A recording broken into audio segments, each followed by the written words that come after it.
Coucou, c'est Tiffany du blog Du Bonheur et des Livres, j'espère que tu vas bien. Je suis très heureuse de te retrouver dans cette nouvelle vidéo.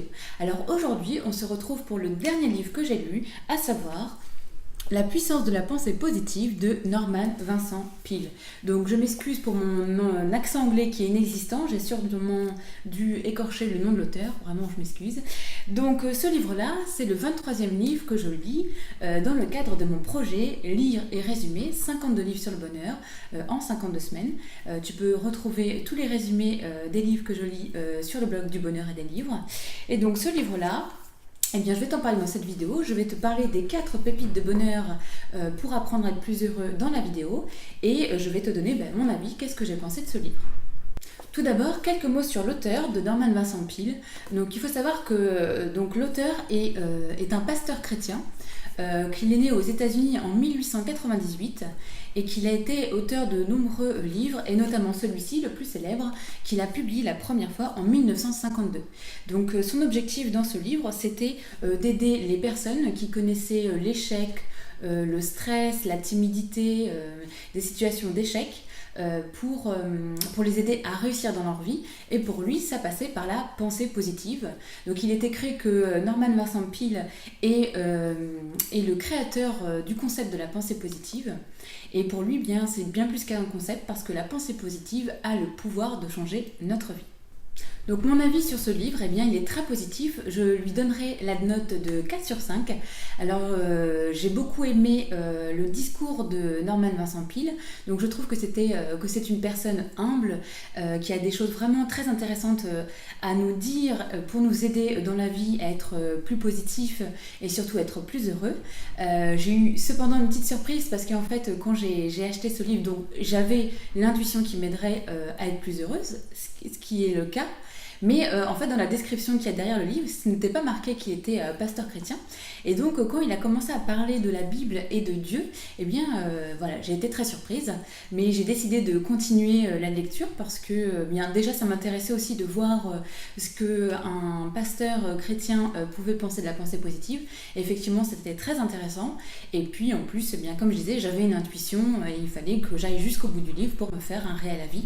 Donc, c'est ce que je te conseille de faire. Vraiment, ce livre vaut le coup.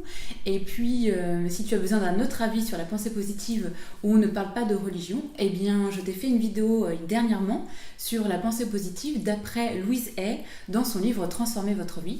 Je te mettrai les liens dans la description. Mais voilà, je pense que ce livre mérite d'être lu, parce que voilà, l'auteur a beaucoup de belles choses à nous transmettre pour être plus heureux. Et d'ailleurs, je vais t'en partager 4 dès maintenant. Donc la première pépite de bonheur dont nous parle Norman Vincent Peale dans son livre, je vais peut-être arrêter de dire son nom, parce que je pense que ça se dit pas tout comme ça, et j'écorche peut-être des petites oreilles, je suis vraiment désolée. Donc la première pépite de bonheur du livre La puissance de la pensée positive, c'est la pensée positive, c'est bien fait. Donc en fait, l'auteur explique que le malheur est l'état d'esprit le plus partagé au monde. J'ai trouvé cette phrase très intéressante et je suis d'accord. Donc il parle d'un état d'esprit, parce que pour lui le malheur et le mauvais sort n'existent pas, c'est nous qui le créons. Nous créons cet état d'esprit de malheur. Et pour lui, en fait, toute personne sur Terre a le pouvoir, a tout en main pour être heureux, et voilà, ça passe par la pensée positive, c'est-à-dire par une façon de penser bien spécifique. Pépite de bonheur numéro 2, d'après le livre La puissance de la pensée positive, c'est comment avoir davantage confiance en soi. Donc d'après l'auteur, la pensée positive nous aide à avoir plus confiance en nous, parce qu'en fait la confiance en soi, c'est juste indispensable pour être plus heureux. En fait, le manque de confiance en nous, c'est ça qui nous empêche en fait de réaliser nos rêves. Et donc l'auteur nous explique quelque chose de très intéressant. Il explique le manque de confiance en soi, tout comme la confiance en soi, c'est quelque chose qu'on apprend. Donc on apprend à ne pas avoir confiance en nous, c'est-à-dire que quand on était petit, on a peut-être entendu des choses qui ont sapé notre confiance, et une fois adulte, on continue à saper notre confiance avec des pensées négatives. Et donc dans le livre La puissance de la pensée positive, j'ai trouvé 6 règles à suivre pour avoir davantage confiance en nous. Donc la première règle, ça va être de tous les jours de visualiser notre vie de rêve, et de prendre le temps de savoir ce qui est pour nous une vie dans laquelle on aurait suffisamment confiance en nous pour réaliser tous nos objectifs et tous nos rêves. Donc le but de visualiser notre vie de rêve, c'est d'avoir des images mentales auxquelles se raccrocher quand on est en période de doute. Et bien voilà, ça va nous redonner espoir, ça va nous redonner courage. Et puis surtout ces images mentales, voilà, cette visualisation est très importante parce que souvent on n'atteint pas d'objectifs parce qu'ils ne sont pas assez précis. Donc voilà, en prenant le temps tous les jours de visualiser nos objectifs, et bien ça permet d'avoir une direction, d'avoir un cap vers lequel aller. La deuxième règle pour avoir confiance en soi, c'est de contrer nos pensées négatives. Donc comme je le disais, voilà, la confiance en soi et le manque de confiance en soi, eh bien ça s'apprend. Et donc les pensées négatives, en fait, sapent cette confiance-là. Et donc il faut être apte à nous écouter, à écouter nos pensées et à switcher en pensée positive. Par exemple, quand on pense « Oh là là, je suis trop nulle, j'y arriverai pas », eh bien il faut être à même de se dire « Non, c'est pas vrai, je suis capable de tout réussir, j'y crois ». Règle numéro 3, ne pas se créer des scénarios catastrophes. Alors je sais que l'esprit humain, eh bien, on est vraiment doué de penser aux catastrophes, voilà. Mais il faut arrêter avec ça. Quand on commence à douter, eh bien, on peut se raccrocher à notre visualisation de la vie de rêve et aussi à contrer, voilà, ces scénarios catastrophes par des pensées positives qui nous redonnent courage et espoir. Règle numéro 4 que j'ai beaucoup appréciée, c'est courir notre propre course. Alors qu'est-ce que ça veut dire?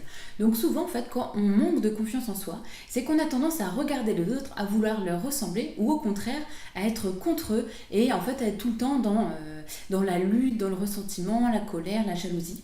Donc le but en fait c'est de comprendre qu'en fait la seule course qu'on fait c'est contre nous-mêmes, c'est-à-dire que un moteur sain pour avoir une meilleure confiance c'est de vouloir être meilleur que ce qu'on était hier. Donc vraiment se focaliser sur nous et nos propres objectifs et notre propre amélioration. Règle numéro 5, eh bien, se répéter des pensées positives. Parce que c'est vrai que contrer des pensées négatives, eh bien, ça demande de l'entraînement, ça demande du temps. Et se répéter des pensées positives 10-15 fois par jour, eh bien, ça va nous permettre en fait, de nourrir notre cerveau de bonnes pensées. Et en fait, de plus en plus, on aura ces pensées qui viendront automatiquement contrer nos pensées négatives. Et la dernière règle, la 6e règle, c'est faire la liste de nos qualités, de nos forces et de nos compétences. Donc en fait, on écrit tout ce qu'on pense de nous en positif et l'auteur nous donne un conseil, c'est de surévaluer de 10% ses forces. Parce qu'en fait, notre but, c'est de cultiver le respect de nous-mêmes et de croire en notre propre potentiel. Voilà, on vient de voir 6 règles pour avoir davantage confiance en nous et grâce à la pensée positive. Donc maintenant, passons à la pépite de bonheur numéro 3, qui est vivre avec sérénité. En fait, l'auteur nous explique que les doutes, les craintes, tout ça, c'est vraiment des poisons mortels pour notre corps. Déjà, ça sape notre énergie et aussi pour notre bonheur parce qu'en fait, on va voir que ce qui va mal autour de nous. Ça va alimenter, en fait, c'est un cercle vicieux. Et donc, l'auteur dit que pour une vie de bonheur, une vie réussie, il faut cultiver la sérénité dans notre vie. Et donc, ça passe par un changement de façon de penser et donc par la pensée positive. Donc la question c'est comment cultiver la sérénité dans notre vie. Donc j'ai trouvé 7 techniques dans le livre qui nous permettent de cultiver cette sérénité. La première technique ça va être faire le vide dans notre tête, c'est-à-dire 2 fois par jour, de simplement nous asseoir, de respirer calmement pendant 10 minutes et de se demander voilà comment je me sens et de faire silence calmement. La deuxième technique, ça va être contrer nos pensées négatives, tout comme la confiance en soi. Donc c'est vraiment très important d'apprendre à écouter nos pensées et si elles sont négatives, voilà, d'arriver à contredire ces pensées par du positif. La troisième technique, c'est pareil que pour la confiance en soi, ça va être de visualiser. Mais cette fois-ci, on ne va pas visualiser notre vie de rêve, mais plutôt des endroits qui nous apaisent. Donc on peut les créer de toutes pièces, c'est-à-dire voilà, s'imaginer dans une vallée verdoyante avec des collines, voilà, le soleil, tout ça. Ou sinon, on peut utiliser aussi des souvenirs à nous qui nous apaisent vraiment, des endroits où on s'est vraiment bien senti. La quatrième technique que j'utilise aussi souvent, que j'aime beaucoup, c'est se dire des mots apaisants. C'est-à-dire que les mots, tout comme les pensées, en fait, ont un pouvoir puissant pour nous apaiser. Et donc, on va utiliser par exemple les mots comme tranquillité, sérénité. Et on va les répéter à voix haute, ou on peut murmurer s'il y a des gens. Et en fait, on va les répéter 10, 15, 30 fois, comme on veut, où on veut. Moi, souvent, j'utilise ça quand je marche dans la rue. Et par exemple, je vois que mes pensées sont en train de fuser, de créer des scénarios catastrophes. Eh bien, je vais murmurer, je ne vais pas chanter à tue-tête, hein, je vais murmurer, voilà, sérénité. Et c'est vrai que ça va m'apaiser. Donc, je te conseille d'essayer aussi, tu me diras ce que tu en penses. La cinquième technique pour apaiser, pour cultiver la sérénité de notre vie, c'est lire. Alors tu te doutes que c'est ma technique préférée, c'est celle que j'utilise tous les jours. Donc l'auteur nous donne 2 conseils. Le premier, c'est de lire des choses vraiment qui nous inspirent. Donc c'est pas forcément de lire des romans de fiction par exemple, c'est plus lire de la poésie, voilà, des recueils de citations ou la Bible, c'est un pasteur chrétien. Si tu veux, moi la semaine dernière, je t'ai proposé une vidéo sur 8 livres qui m'inspirent vraiment beaucoup, qui sont très positifs et qui nous aident à transformer notre vie. Donc je t'invite à aller voir la vidéo, je te mettrai le lien dans la description. Et puis l'auteur nous donne un second conseil, c'est de créer notre propre recueil de citations. C'est-à-dire que quand on lit des choses qui nous plaisent, eh bien on écrit dans notre recueil. Bon, le but c'est de le lire aussi régulièrement. Moi je conseille de faire dans la routine matinale, voilà, d'ouvrir le recueil. J'ai commencé à en écrire un, c'est vrai que c'est très intéressant parce que c'est vraiment le condensé des choses qui nous rendent le plus heureux et qui nous inspirent le plus à donner le meilleur de nous-mêmes. La 6e technique pour cultiver la sérénité dans notre vie, elle est très intéressante en fait, c'est faire attention à nos conversations. Donc en fait, nos mots, les mots qu'on utilise pour parler, eh bien, influent sur nos pensées. Donc c'est-à-dire que si on a des mots négatifs, on va cultiver des pensées négatives, et l'inverse est vrai aussi. Donc le but, c'est dans des conversations, de rester le plus optimiste et le plus positif possible. La 7e technique, c'est se débarrasser de notre culpabilité. Souvent, on a tendance à traîner notre culpabilité et en fait, c'est une sorte de punition qu'on s'inflige. Alors souvent, l'événement en plus où on a agi, mal agi, eh bien c'est terminé depuis longtemps, mais on va continuer à la traîner parce qu'en fait, on n'a pas appris à nous pardonner. Donc, apprenons à nous pardonner régulièrement des choses qui sont passées. Et moi, je sais que cette phrase m'aide beaucoup, c'est j'ai fait de mon mieux et je ferai de mon mieux. Donc voilà, c'était 7 techniques pour cultiver la sérénité dans notre vie pour plus de bonheur. Donc maintenant, je vais passer à la 4e et dernière pépite de bonheur du livre La puissance de la pensée positive, c'est comment être plus heureux. En fait, l'auteur nous propose le secret du bonheur dans son livre, rien que ça. Donc pour lui, le secret du bonheur, je vais te lire la citation, c'est « Qui décide si vous serez heureux ou malheureux ? C'est vous seul qui détenez cet immense pouvoir. » En fait, ce qu'il nous dit, c'est que le bonheur, eh bien, ça se décide et ça s'apprend. Et comme toutes les choses qu'on apprend, eh bien, il suffit de mettre en place de bonnes habitudes. Et pour être plus heureux, eh bien, il faut que ces bonnes habitudes soient axées sur le bonheur. J'ai découvert dans le livre 7 habitudes à mettre en place pour être plus heureux. Donc la première habitude, ça va être de renouveler tous les jours notre décision d'être plus heureux. Donc ça peut passer par la lecture d'une pensée positive tous les matins qui dit tout va merveilleusement bien, je choisis le bonheur.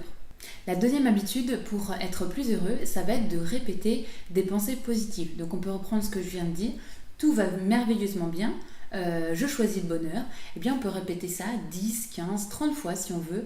C'est mieux le matin au réveil, mais on peut faire ça en se douchant, en se rasant. On peut l'écrire aussi sur une petite fiche et puis la mettre sur la table de chevet, sur le bureau, dans la voiture, accrochée au miroir. Voilà. Le but, c'est de répéter cette pensée positive tous les jours, un maximum de fois pour se donner du courage et à donner le meilleur de nous-mêmes. La troisième habitude pour être plus heureux, ça va être de s'émerveiller. Voilà, il faut être capable de garder notre joie d'enfant, d'être enthousiaste, de se féliciter, de voir nos progrès, même s'ils sont tout petits, voilà, de se féliciter, de claquer dans les mains et d'être content parce qu'on a pris une très grande décision, on a décidé d'être heureux.